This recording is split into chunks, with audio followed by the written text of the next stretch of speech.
Hello, everyone, and thank you for the opportunity to share a few thoughts as you gather for this year's United Cities and Local Governments Africa Conference.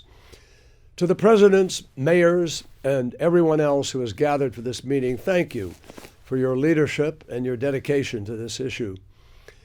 It's fitting that you are all gathering some 6 months before Egypt will host COP27 in Sharm el-Sheikh, and that you'll focus the world's attention on the tremendous risks and opportunities ahead for Africa's growing cities of all sizes.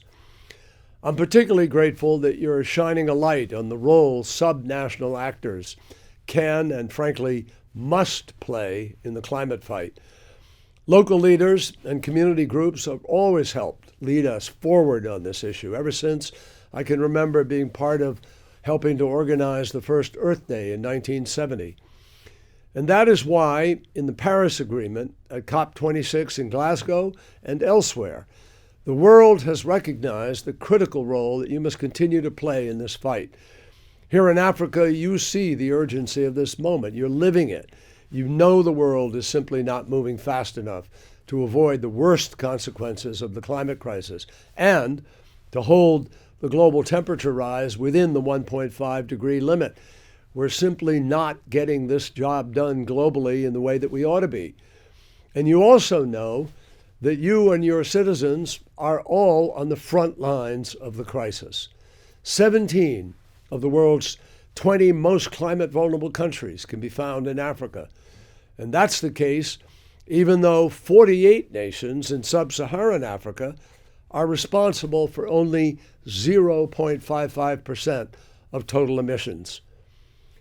The most recent IPCC report told us the climate crisis is already here.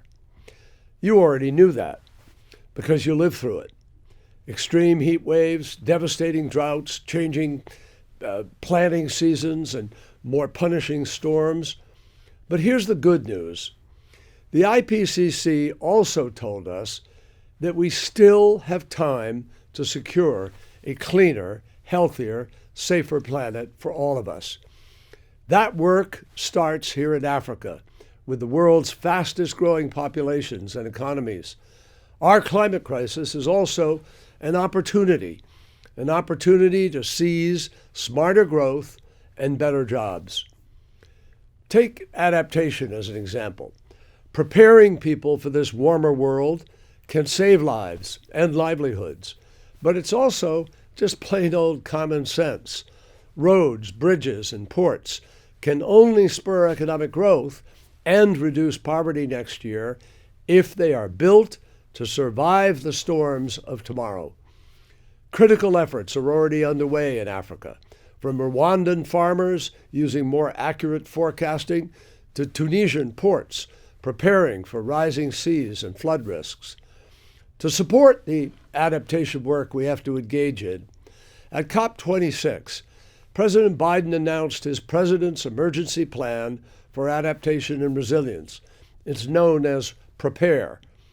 PREPARE brings together our diplomatic, development, and technical expertise to help more than 500 million people, including many millions in Africa, manage the impacts of the climate crisis by 2030. When it comes to finance, President Biden also pledged last year to quadruple U.S. international public climate finance to over $11 billion per year by 2024. And the private sector is finally showing up with the money that we need to invest in order to accelerate this transition, including in Africa, where multi-trillion-dollar industries are being created. In all of this work, we will continue to follow your lead. Over 1,000 cities and local governments, including many of Africa's major urban centers, have now committed to the Race to Zero and Race to Resilience campaigns. From strengthening green buildings in Cape Town to building water resilience in Addis and Kigali, you are showing us what is both necessary and possible. My friends, we know that human choices have caused this crisis, and therefore we know that human choices can put us back on the right path. That is exactly what you are helping to do today. So on behalf of President Biden and the entire United States government, thank you for your partnership, your friendship, and most of all, your leadership and your dedication to this effort. We are going to win this fight. And when we do, it will be because of leaders like you in Africa and across the planet. Thank you.